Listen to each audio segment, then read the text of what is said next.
From Florence, Italy, the city of inspiration for sculptors in ages past and for centuries to come, you're listening to The Sculptor's Funeral. Good day to you all, and welcome to another episode of The Sculptor's Funeral. I am your host, Jason Arkles, a sculptor and teacher living in Florence, where all the great sculptors are dead, and I don't feel so well myself. Now today, we're going to delve into the world of Antonio Canova, the greatest of the neoclassical sculptors.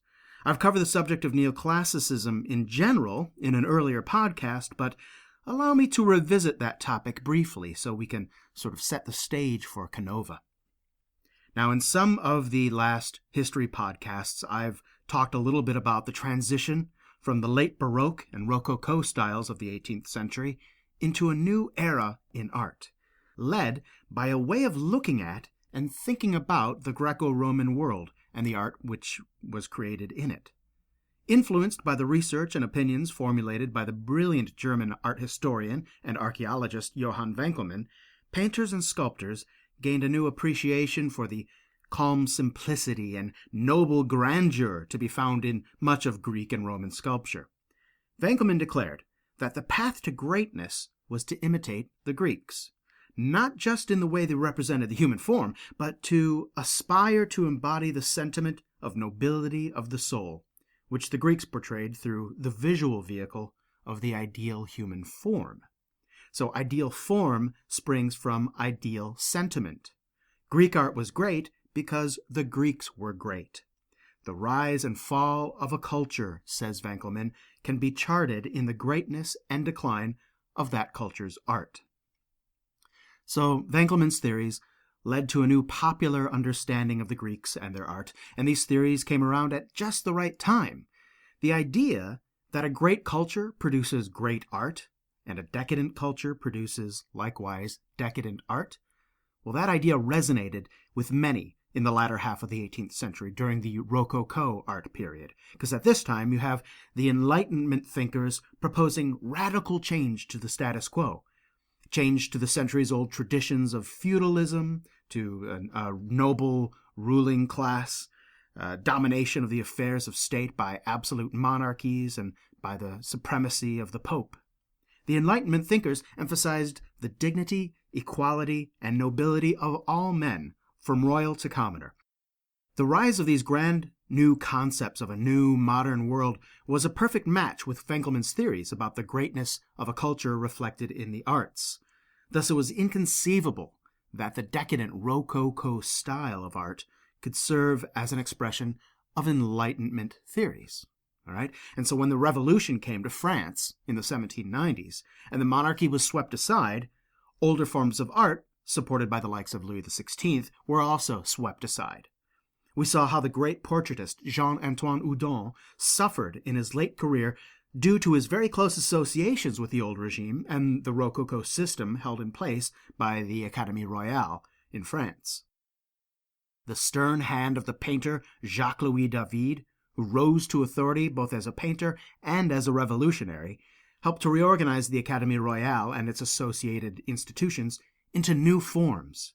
A new generation of progressive neoclassical sculptors moved to the fore, especially after 1800 when France stabilized under the rule of General Napoleon Bonaparte, military hero of the Revolution, who would be crowned Emperor of the French only a few years later.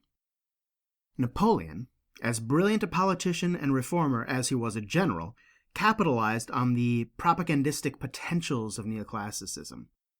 Ironically, neoclassic style then became as entrenched and as official under the First Empire as the style of the French Baroque had under the absolute monarchs of the old regime.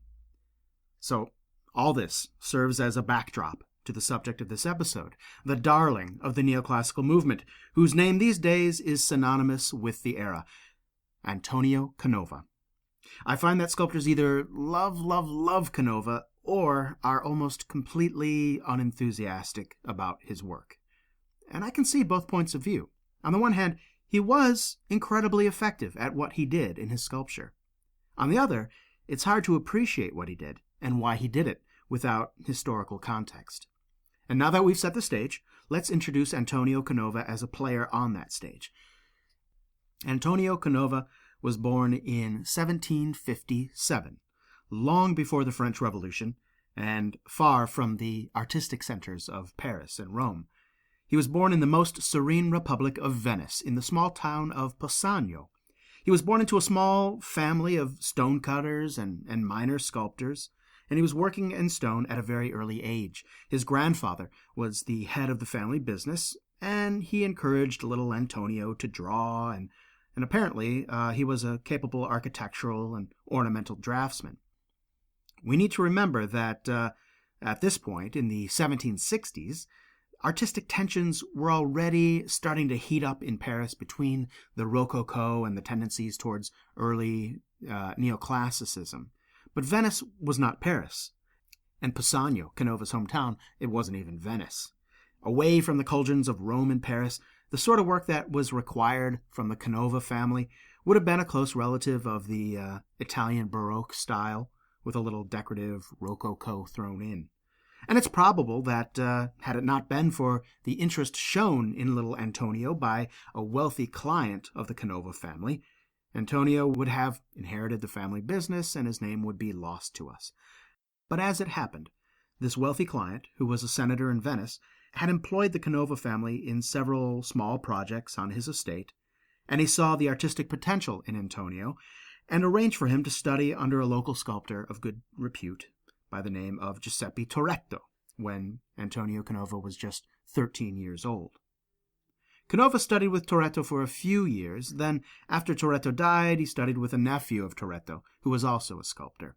He also studied for a while at the Venetian Academy of Art, which would be similar to the academies of Rome or Paris, if only a little parochial. And at the end of this period, young Canova struck out on his own, receiving his very first commissions from his patron, the senator. These were a statue of Orpheus and a statue of Eurydice, made when Canova was just 18 or 19. Now, these two statues are entirely competent, but they're also entirely a product of their time. They exhibit all the necessary qualities of the Baroque style, from spiraling torsos and outstretched limbs, passionate expressions, idealized proportions, and even little flourishes like flame and smoke, which in Bernini's hands were a revelation. But in the hands of a young Baroque sculptor in the 18th century, these attempts at illusionistic flourishes are just now quotations of quotations of quotations, several generations removed from its source, like a recording of a recording can be, just sort of lifeless and uninspired. And that's not to say that these sculptures are bad. They're just unremarkable for their time, except for the fact that they were made by a teenager. Antonio Canova, a very good student, had learned basically all the lessons the local talents could teach him, and had regurgitated this knowledge in a satisfactory manner. But it was a work he completed in 1778, just a few years later, that would earn him real acclaim, if still only locally. And that sculpture is known as the Daedalus and Icarus. The statue portrays the older Daedalus, the legendary artist and craftsman from Greek myth, creator of King Minos's labyrinth. Daedalus is shown attaching a wing fashioned from feathers and wax to the arm of his young son, Icarus. Now, according to the story, father and son were imprisoned in a high tower on the island of Crete on the orders of King Minos, who did not want the secret of the labyrinth to be revealed by its creator. Daedalus and Icarus escape by making wings out of the feathers of visiting birds and with wax from candles. Daedalus survives the flight, but the young Icarus, ignoring his father's cautions and flying higher and higher, plunges to his death after the heat of the sun causes the wax wings to melt and disintegrate. Now, in many ways, this sculpture is a textbook example of what the academies around Europe set out to accomplish with the education of its students. The subject of the story comes from Ovid's Metamorphoses, which is, a prime source book for classical artists. The handling of the work itself references many Baroque conventions in terms of pose and proportion, and even gives a nod to Bernini himself in the rendering of the skin and especially the face of the older Daedalus, who could be the brother of the elderly Anchises from Bernini's figure group The Flight from Troy. And yet the naturalistic and intimate rendering of the novel pose of the figures, along with certain touches like Daedalus's contemporary sideburns, these things add just a splash of the Rococo to enliven the group and give it a real originality. Now, with the help of his senatorial patron, and on the strength of his acclaimed Daedalus and Icarus, Canova is awarded a stipend from the Venetian government to spend 3 years studying in Rome.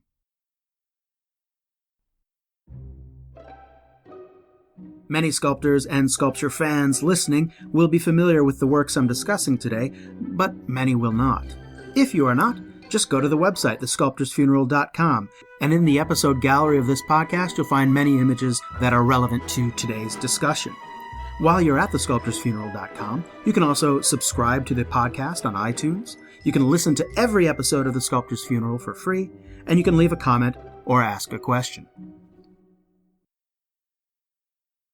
Now, once he settled in Rome in 1780, Antonio Canova studied incessantly from the Greek work available to him, which by then, of course, he already was familiar with through copies and engravings.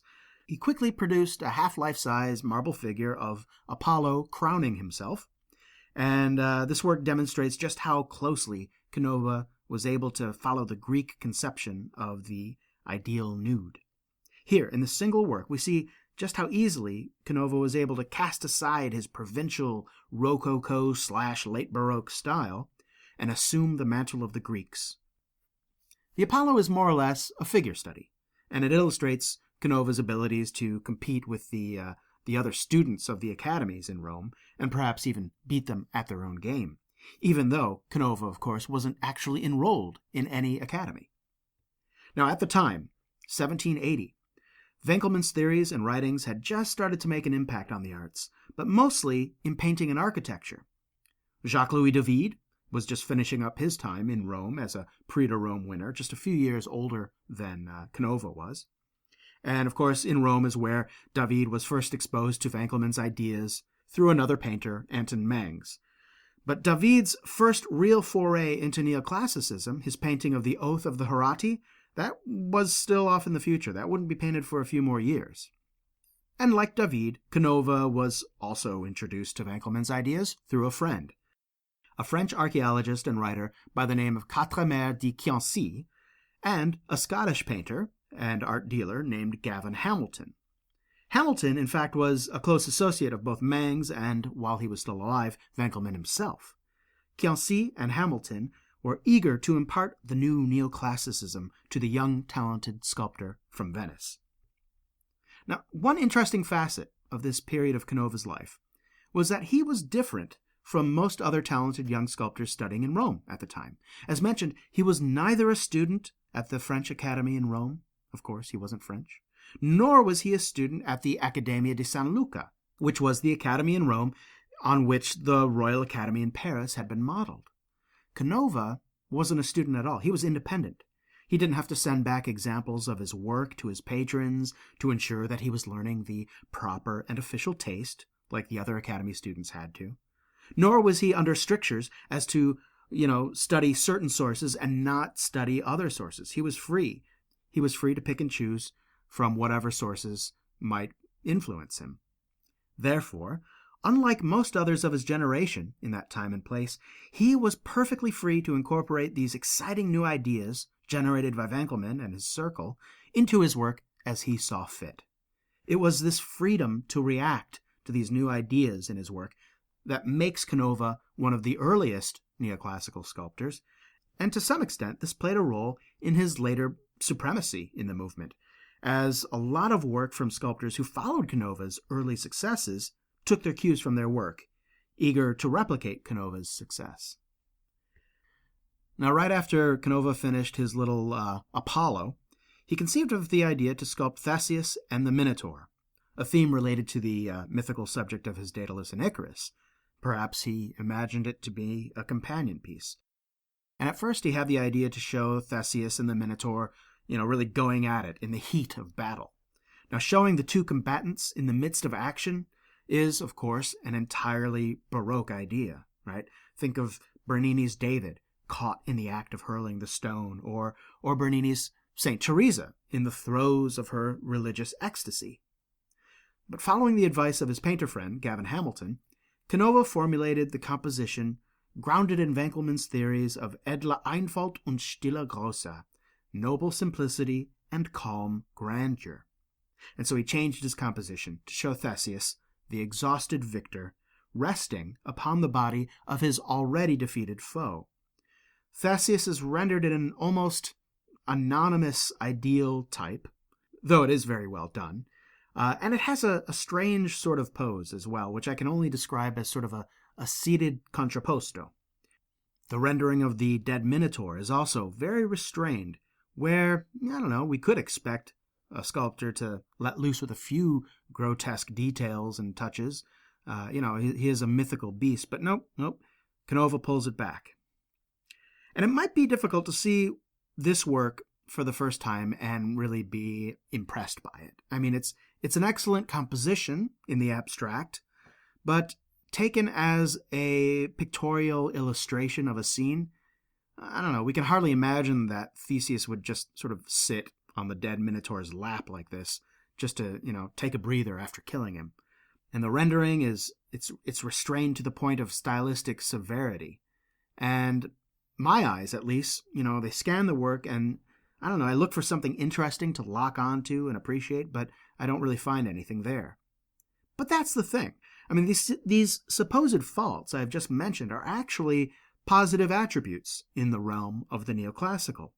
The work is not meant to be a literal depiction of the scene after the battle, and the composition in the abstract is meant to be appreciated on its own terms, regardless of any incidental awkwardness or unnatural touches.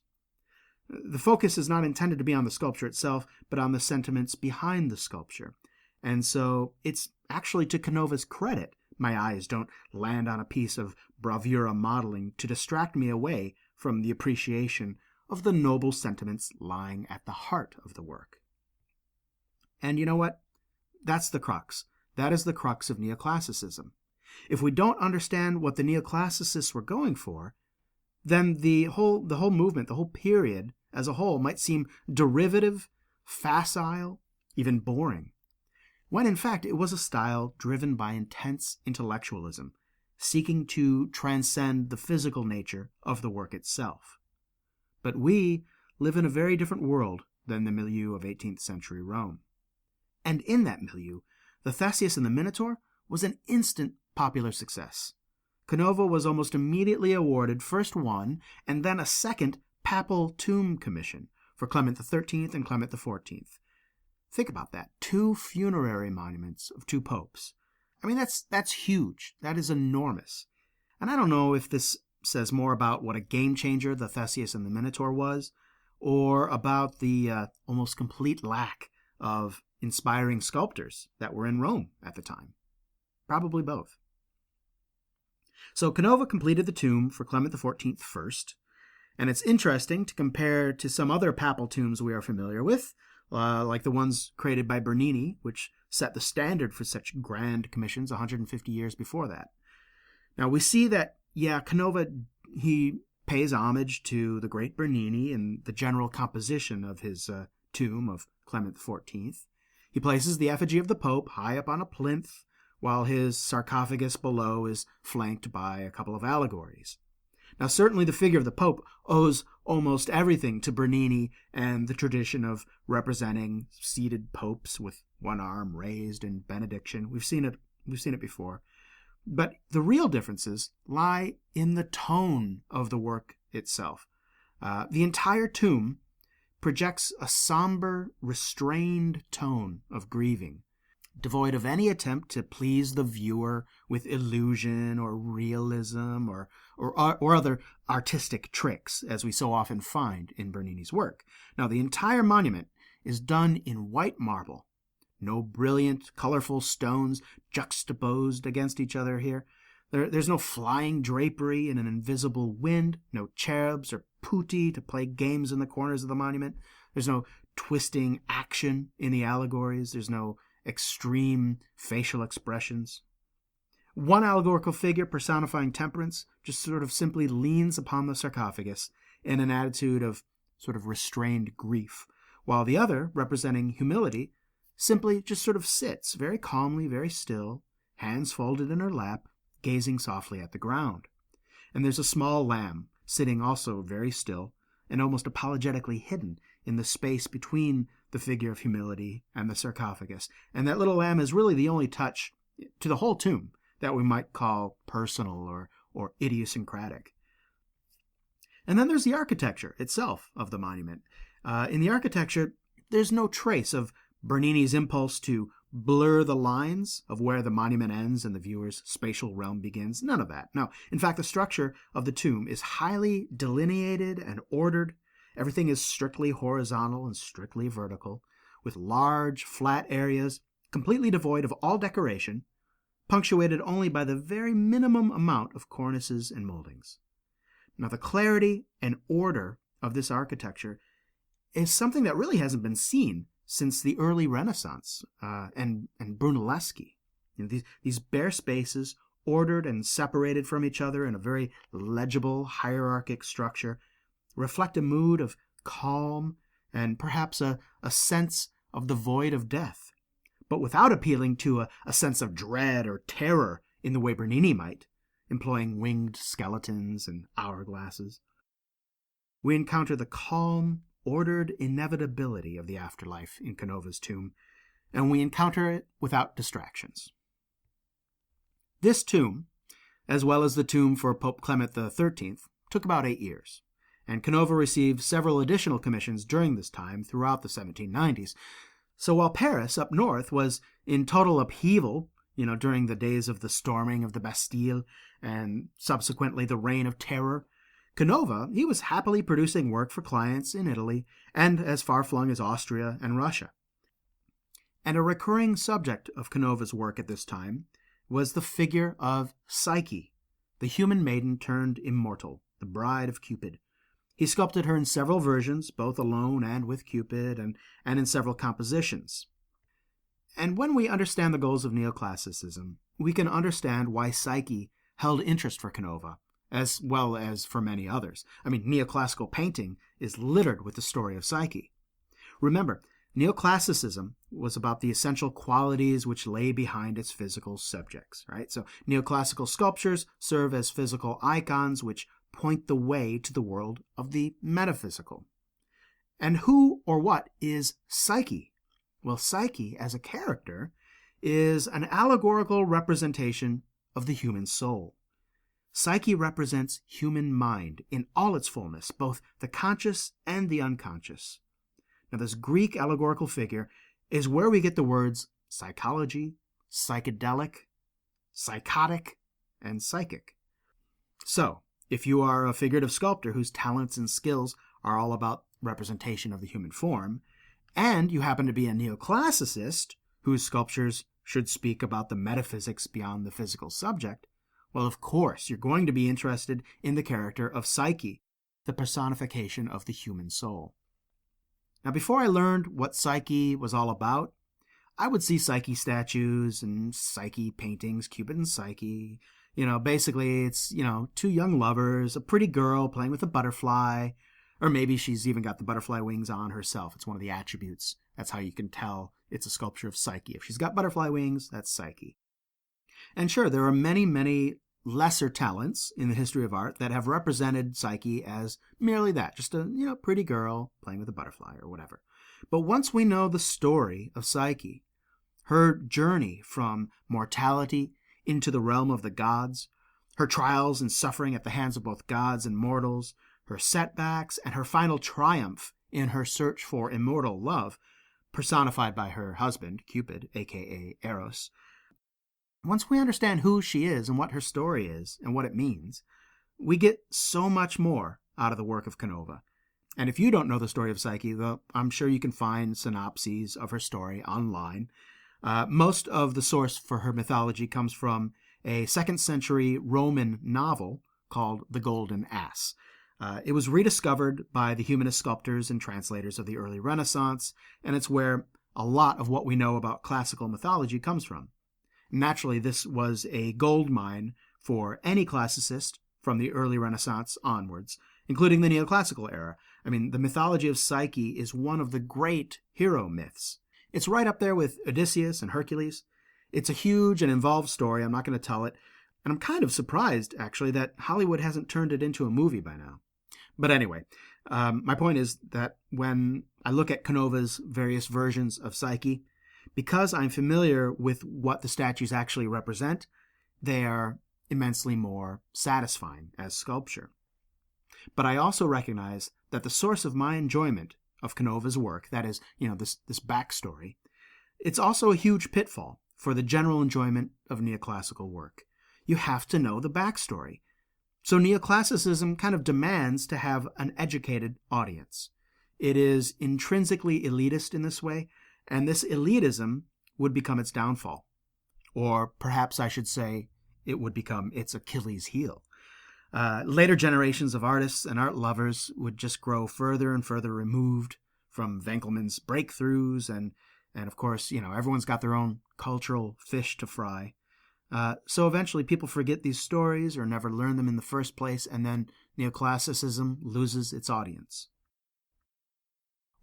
One of Canova's most enduring and popular works dates from these years, and it's actually one of his representations from the story of Psyche, and it's commonly known as Cupid and Psyche, but its actual name is Psyche Revived by Cupid's Kiss. And it's a pivotal scene in the story of Psyche when she's finally and forever reunited with her immortal love. But beyond that, beyond the backstory, Canova's statue of Psyche Revived by Cupid's Kiss is one of the most stunning two-figure compositions ever conceived. We all know this statue, right? It's the one where Cupid is leaning over the reclining figure of Psyche, reaching down to her as she reaches up and sort of back to him. Their arms frame their faces, which are just a second away from kissing. Cupid's wings arise right off his back in sort of straight lines and create this sort of dramatic angle, whose lines draw the eyes directly back down to the faces. The rendering and the composition seem very, very simple, but any carver analyzing the number and the complexity of the enclosed negative spaces created by the composition, in addition to the wings of Cupid sort of extending right off his back well into space, sculptors can see that this composition is about as complex as anything Bernini ever designed. Personally, I've always loved that the intertwining of their arms, when viewed from certain angles, it looks like it resembles a knot known as a lover's knot or an eternity knot. Sailors and Boy Scouts also know this as a figure 8 knot. But I don't know. I've always wondered if that was intentional. But it's just this fantastic little thing that I've always really appreciated about this sculpture.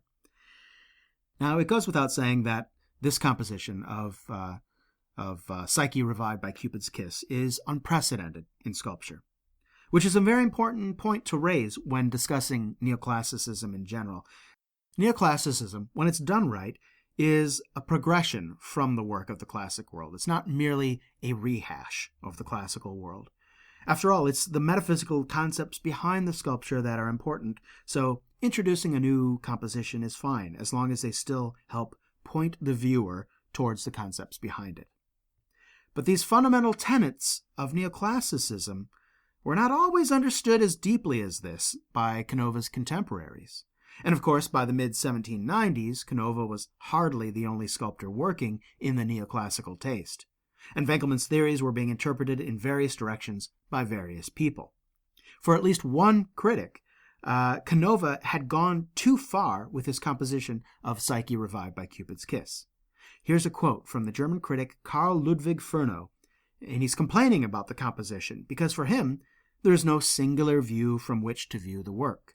Right? He states, quote, "You must run around it. You must look at it from high and low, up and down, look at it again, and keep getting lost. The observer strives in vain to find a point of view from which to see both faces together, and in which to reduce each ray of tender expression to one central point of convergence." So this guy Furnow, he insists that a sculpture must have a singular, fixed point of view, which will give the viewer the entire work all at once, right? You can just get it all from one point of view. We can absorb it at a glance. Now, he wasn't the only one to apply this requisite to good neoclassical sculpture. Having to examine the work from several angles, that's a Baroque idea, right? And running around a statue, looking high and low, that hardly inspires one with a sense of grandeur. It's funny, it's interesting today that we see Canova as the epitome of neoclassical sculpture. He was arguably the first and probably the best, but he was not as purely neoclassical as many, many other sculptors were. I'm thinking of David d'Angers and also Bertel Thorvaldsen. Were much more neoclassically pure, shall we say. But Canova's provincial Rococo and Baroque beginnings never really fully left him. And younger sculptors born into the neoclassical era took to its precepts maybe a little bit more readily than Canova, again, the product of another age. But I think it's this subtle sprinkling of the Rococo on Canova's work that makes neoclassicism of Canova much more palatable. We can enjoy much of Canova's work whether or not we know the backstory.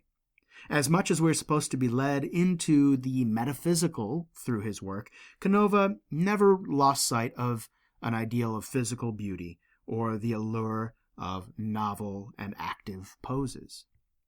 But his work, however you categorize it, was very popular and respected, and it made Canova famous. And this brought Canova to the attention of General Napoleon Bonaparte, who throughout the 1790s was waging several campaigns on the Italian peninsula. Now, it must be remembered that at this time there was no such thing as the nation of Italy. Several smaller states with different allegiances and histories comprised the peninsula, making it a fairly common place to fight a small war and win some territory. So when France fell into a state of revolution, countries all over Europe prepared for war.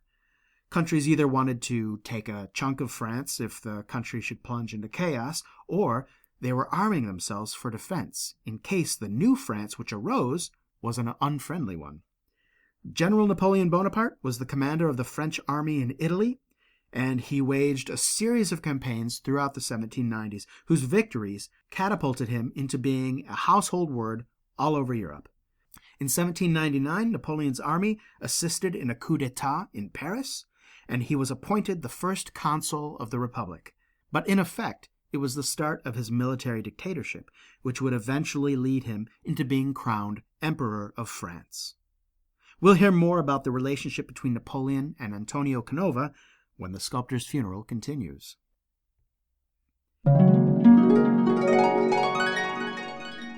Hey, podcast listeners, just a quick shout out for my new sponsor.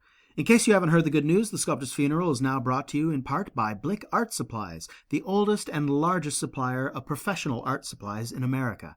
Everything a sculptor needs, from your favorite clay modeling tools, modeling stands, armature supplies, clays, plasters, molding and casting supplies.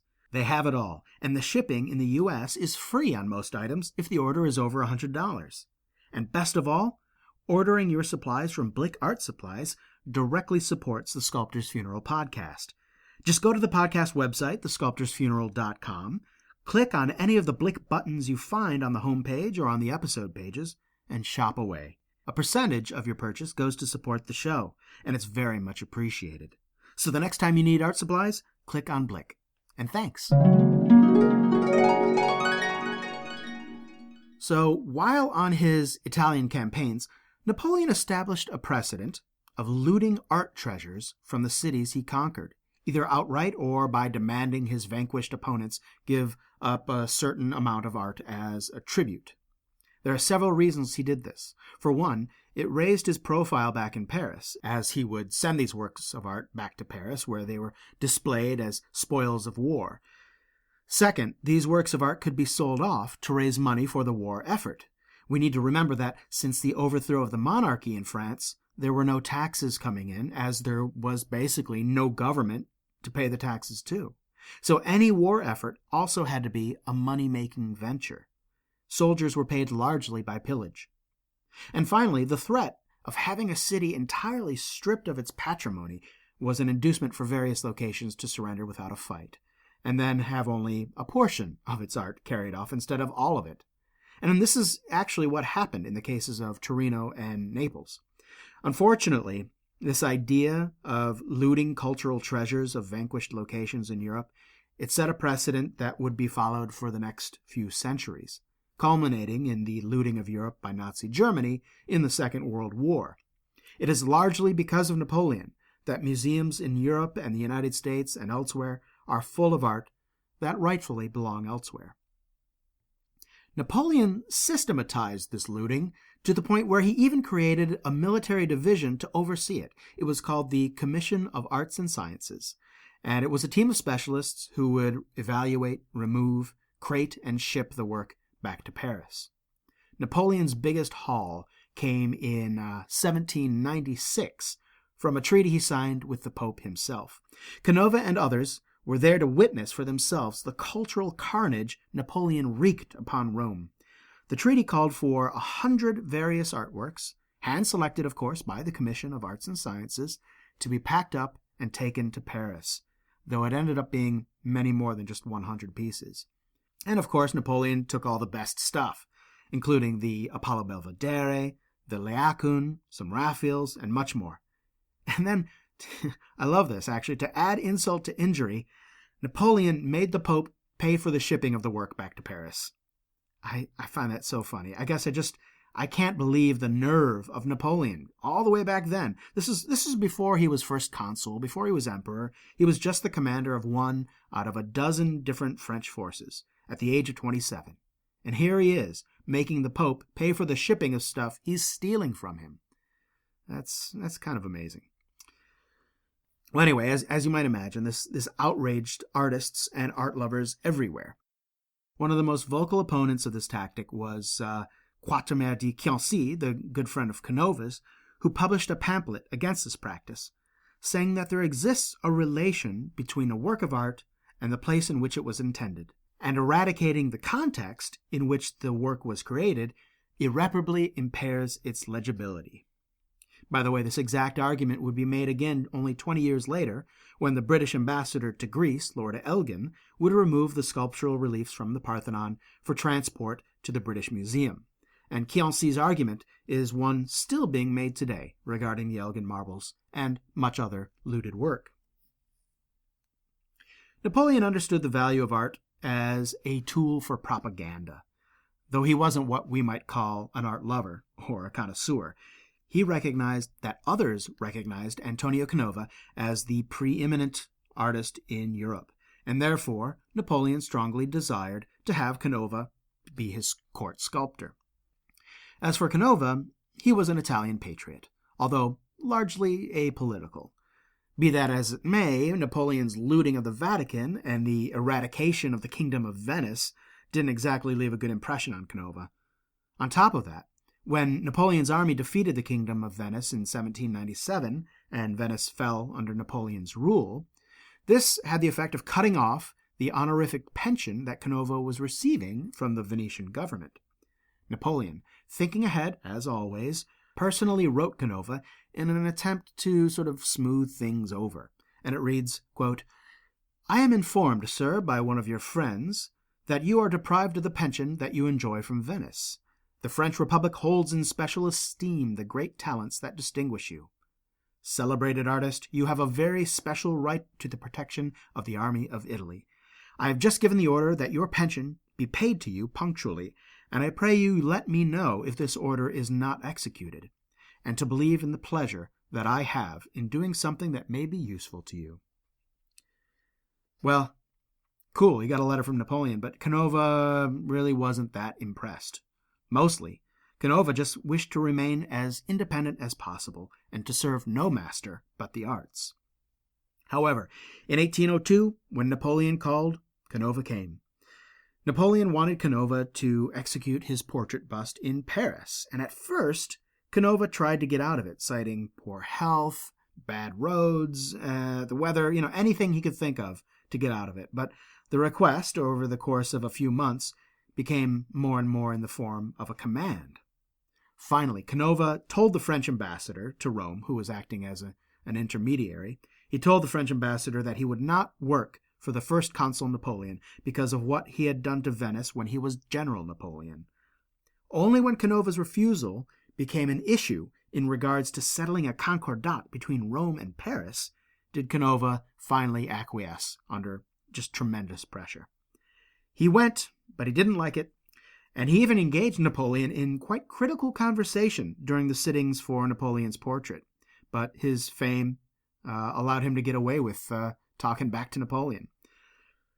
So the clay portrait that Canova modeled in Paris was produced almost infinitely in various styles and designs and different truncations and sold all over Europe.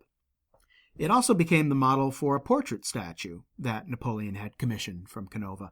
Now, this statue was to be in the style of many Roman senatorial and imperial portrait statues, right? You're going to have the head, which would be a portrait of Napoleon, but placed on an idealized body. Now, one has to assume this wasn't Canova's idea. Either that or Canova purposefully did a bad job in order that his work not be made into French imperial propaganda. It's far from the style of neoclassicism that Canova usually practiced, and the composition is a mishmash of Greek idealism and Roman imperialism. Canova represented the head of Napoleon on an idealized nude body as the figure of Mars, right, the Greek god of war, and it was given the rather ironic title of Napoleon as Mars the Peacemaker. It's probably Canova's worst work. The pose itself it's stilted, it's awkward. Some art historians have said that the statue looks as though it's embarrassed of itself.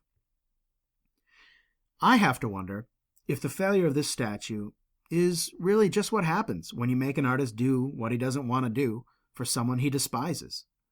It's hard to believe that Canova's heart was really in it. In any event, when Napoleon himself finally saw the work, when it arrived in Paris in 1811, he immediately ordered it to be covered up and taken from public view. Canova, on hearing this, was actually greatly insulted that his work should be treated in this way, but at the same time, he had predicted it.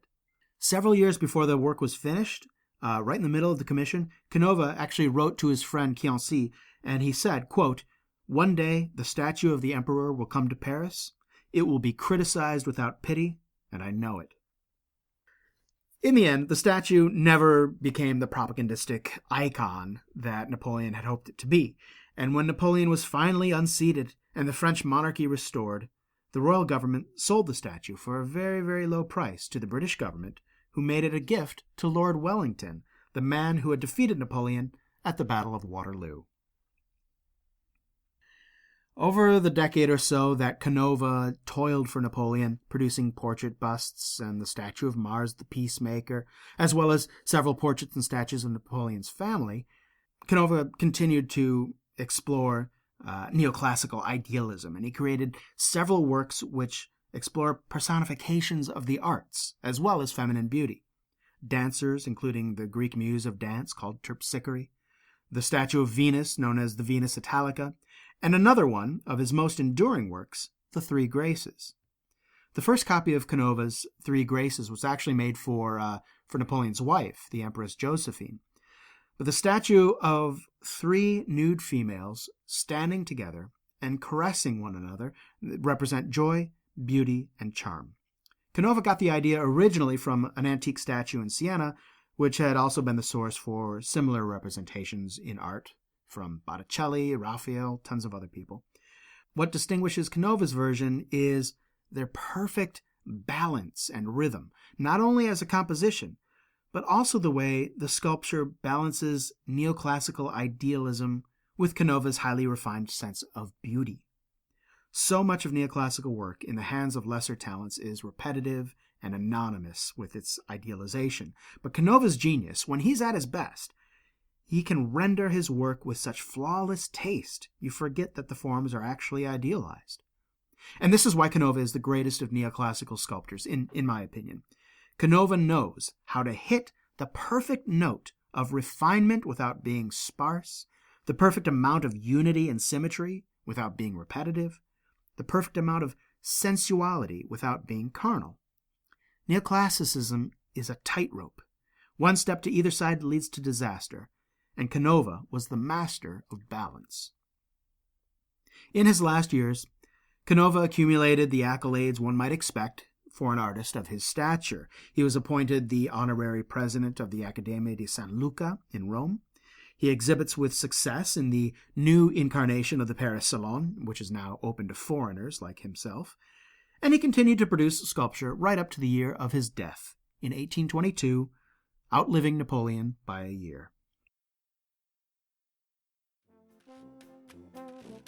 All right, I'm going to have to stop right there. Although, if you are familiar with Canova's work, you know that there's a lot I didn't even mention in this podcast.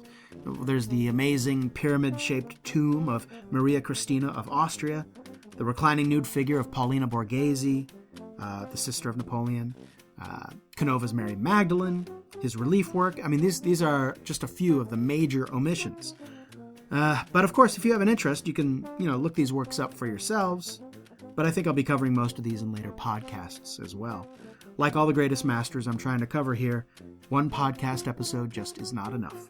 So stay tuned. Well, thanks again for listening. Don't forget, you can subscribe to the Sculptor's Funeral podcast on iTunes or Stitcher. You can listen to the entire archive of the Sculptor's Funeral, which is now up to 20 episodes. You can listen to them for free at our website, thesculptorsfuneral.com. And you can join in the conversation and reach out to me directly at our Facebook group page, The Sculptor's Funeral. Thanks again for your support, and I will be back soon with more.